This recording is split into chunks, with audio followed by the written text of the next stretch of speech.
Good morning, everyone. Today I'm going to teach you that methods of surface preparation. Hope you all know, before coating, there are many methods of surface preparation is employed. Like in each and every company, we cannot do all the surface preparation method in all operation, but it depends upon the requirement we have to carry out. Normally, surface preparation methods employed by many contractors or facilities owners from a normal simple form of solvent cleaning, hand and power tool cleaning, dry and wet abrasive blast cleaning, chemical stripping, water jetting, and other non-traditional method as a sponge jetting or cryogenic blast cleaning using dry ice pellets. As we discussed in an earlier subject also, the degree of cleaning required by any given project specification. Normally, in a specification, they will mention what type of surface preparation is required. Is always dependent on the service environment, because the environment that the coating system must perform it. So that is what for each and every coating system, normally the specification they will mention what type of surface preparation method needed, because it is always interrelated to it is an intended service life of the coating once if it is installed. Okay, we will go one by one. Hand power tool cleaning. Hand tool cleaning. What is hand tool cleaning? Hand tool cleaning is typically performed with wire brush, scrapers, normal wire brush, scrapers, and other tools, any peening tool, and that do not depend on electric or pneumatic power to operate. So that means hand tool means there is no power requirement, only by means of hand.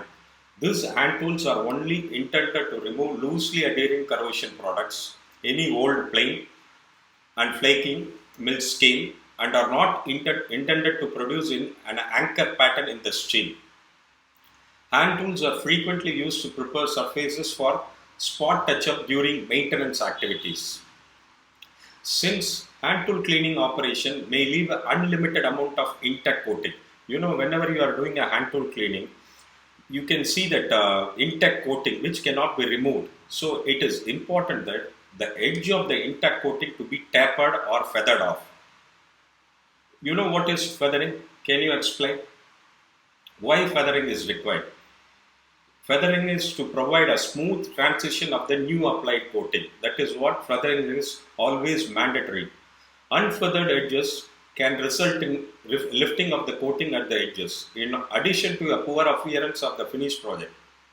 Feathering of edges can be accomplished using abrasive paper, sandpaper. Abrasive paper means normally we used to say emery paper, sandpaper, or various power tool attachments. So I hope you all understood that hand tool method.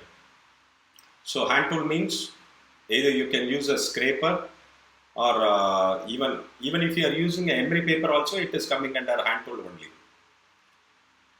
Okay. Anyone is having a doubt? Okay, we'll go to power tool cleaning. What is power tool cleaning? Power tool cleaning is typically performed with grinders, pneumatic chisel, needle scalers, rotopene tool, and other tools that require an electrical or pneumatic power source to operate. Any equipment which is operated by pneumatic or power, which is called as power tool cleaning. Most of the tools can remove both loosely and tightly adhering corrosion products and mill scale from the steel surface. Rust pack, stratified rust, and rust scale, which these are all the contamination, can be removed using this type of tool. Some of these tools can also produce an anchor pattern in this steel by peening the surface.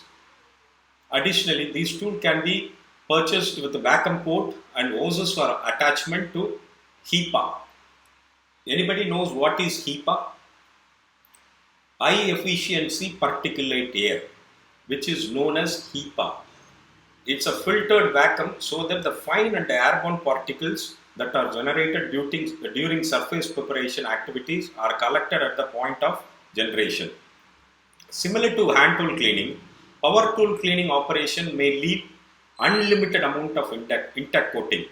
So therefore, it is important that the edges of the intact coating be tapered or feathered. Same like hand power tool also. In hand tool method, when you are doing a power tool, the same you have to do a feathering, which we have described just now. As described earlier in this model, unfeathered edges can result in lifting of the coating at those edges, in addition to a poor appearance of the finished project.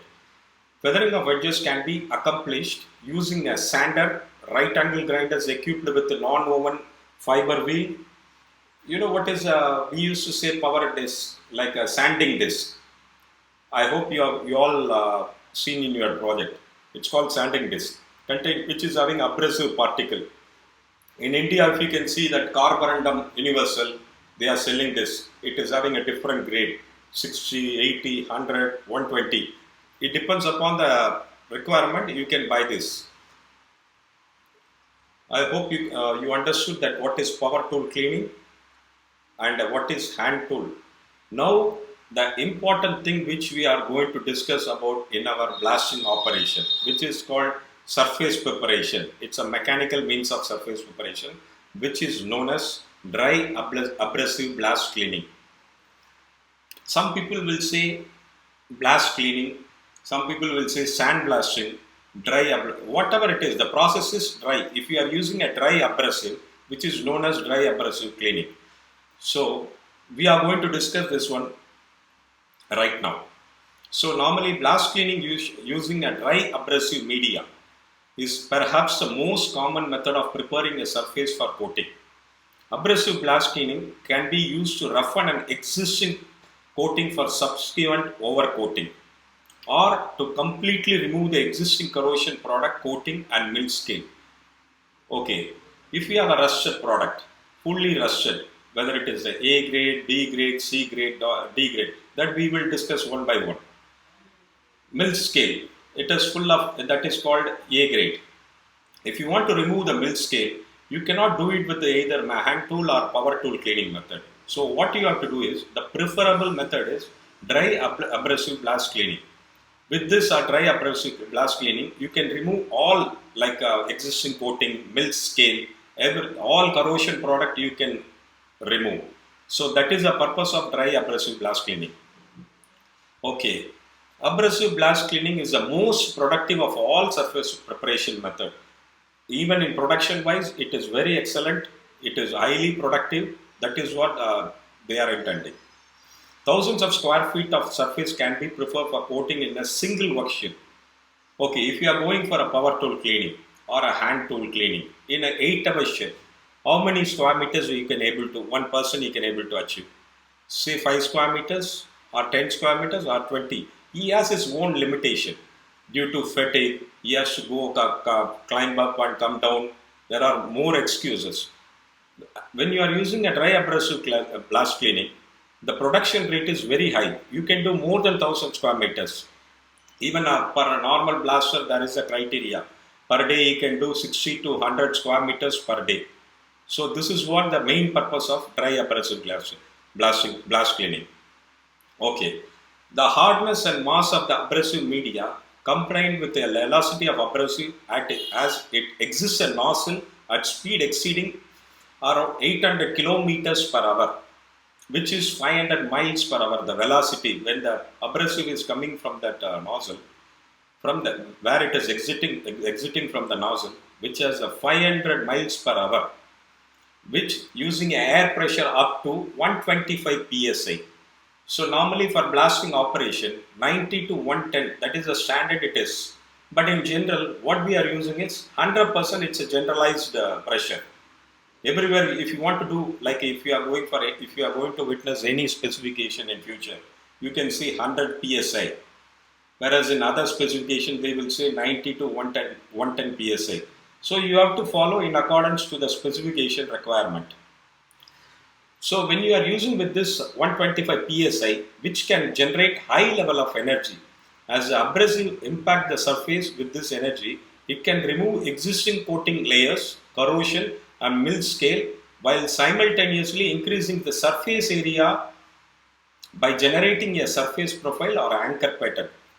You know the meaning of this when you are doing a blast cleaning, okay, it is not only removing the contamination, it is increasing the surface area in order to receive a proper profile, surface profile or amplitude or anchor pattern, which is defining the surface. That is known as surface profile. The level of cleanliness that is achieved is ultimately determined by the distance that the nozzle is held from the surface and the dwell time that the operator employs. You should know there is a two aspect in this. One is surface cleanliness. Now another one is surface profile. Normally surface cleanliness, we have a standard like even SSPC, SP5, SP10, SP6 like that. So profile is different, surface cleanliness is different. The depth and the shape of the surface profile is determined by the type and the size of the abrasive media employed. Okay, if you want to achieve a surface profile, see for example in a given specification, if a specification calls for 50 to 75 micron profile, so in order to achieve 50 to 75 micron profile, you should select the size of the abrasive. Any abrasive, like there are, that we will come after next subject, type of abrasive. Like you will use mineral abrasive or metallic abrasive. There are many type of abrasive, but the size, the mesh size, we used to say mesh size, 30-60, 20-40, 40-60. So that will determine the surface profile onto the substrate. So now we have seen that surface profile and surface cleanliness. Therefore, selecting the correct type and size of abrasive is very, very critical. You should select in a proper way. Selecting too small of an abrasive size will generate a surface profile that is too shallow, and selecting too large of an abrasive will create a surface profile that is too deep. The abrasive type and size ultimately selected should be demonstrated prior to production to verify that specified surface profile depth and shape can be achieved. We all know, like for each and every project, any new project, you cannot use any abrasive. First, what you have to do, you have to get a sample from the supplier. You have to send a sample to the client through material approval, MAR, material approval request. What they will do, according to the specification, client will verify that whatever the sample you had given, whether it is in accordance with the requirement. If they mention garnet, you have to produce garnet. If they mention the size 30-60, they will check whether the size is 30-60. Then only they will approve. Even after this approval, even though you cannot do immediately, you have to make a sample. You know, when you are going to do the sample, before your production trial run, you have to demonstrate in front of your client representative and coating manufacturer, which is known as pre-qualification test. So that time it can be demonstrated in order to achieve that specified surface profile depth and whatever that surface cleanliness. That is what it has meant. A traditional dry abrasive blast cleaning setup is illustrated in BlastSoft 2, which is, you know, there are many companies like Clemco, they are supplying blast pot, Clean Blast, Air Blast. There are many suppliers, they are supplying a blast pot. You should have your requirement. If you are going for a smaller project, you have to, the size of the blast pot you have to specify. You need a 50 liters pot, you need a 100 liters, or you need a 200 liters, or you need a bulk blaster. That you have to specify. The more traditional setup consists of what is required for a blasting operation. You need first primary equipment is compressor, the compressed air, which can give sufficient capacity to provide an adequate volume of air to support the nozzle. What for nozzle? You need minimum 190 to 110 psi pressure is required. So you need a nozzle size, proper nozzle, hose length, air pressure, and number of operators. Even all this pressure pot is fully tested by the third party, which is normally a ASME code. You all know ASME. ASME coded abrasive hopper equipped with an air moisture and air separator, a metering valve, which is located at the base of the hopper to meter abrasive from the hopper into the blast hose. A blast hose to carry the metered abrasive and compressed air to the nozzle, equipped with the external hose coupling, safety wires and cables. These are all the part of what we are discussing. These are all the part of blasting equipment. When you are going to do, before doing any blasting operation, the supervisor, even the blasting operator, they should check what are all the safety requirements, what are all the adequate measure before starting. There is a checklist, you can see that. Whether it is all hooked up properly, whether it is all the coupling is okay, the blast hose is not kinked or wrinkled off, whether it is having any cut, damage. Every day, the blaster, the supervisor, even it is an inspector duty to check also in case of any deviation. You can highlight this issue because safety is responsible for everyone. As I said, safety is a paramount to the blast cleaning process. The Occupational Safety and Health Administration, hope you all know OSHA standard. OSHA has a strict guideline for blasting and coating operation that we will discuss after some time, which has a specific regulation governing abrasive blast cleaning that includes our hand, food, skin protection from abrasive, respiratory protection, because when you are doing a blasting, you need a helmet, which is known as blasting helmet. There is a Panorama helmet, Apollo helmet, which is CE blast helmet. CE is a trademark. From that, it's a type of CE blast helmet under positive pressure with a tested and certified grade D breathing air. Okay, you cannot the blasting operator, he cannot directly take the normal compressed air, because normally all the compressor which is operating by a oil. So the oil which can create a CO, carbon monoxide, which is very dangerous to any operators. So this is what, as a industry practice, they are recommending the, what is it called, that oil-free compressor. This oil-free compressor can give a proper respiration to the person who is operating the blasting pot. And a pneumatic or electrically operated dead man. This is a safety equipment which is called dead man handle.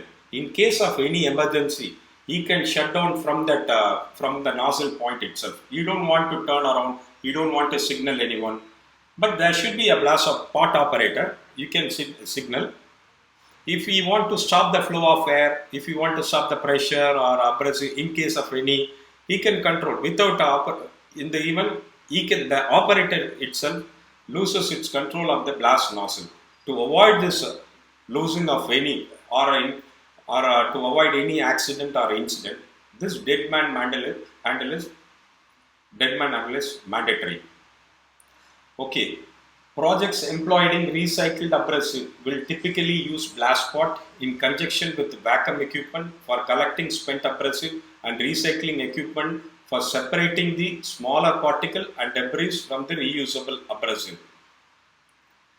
I hope we all discuss about the dry abrasive blasting methods, and tomorrow we will continue with that blast nozzle and other equipments, even abrasive, what type of abrasive we are going to discuss tomorrow.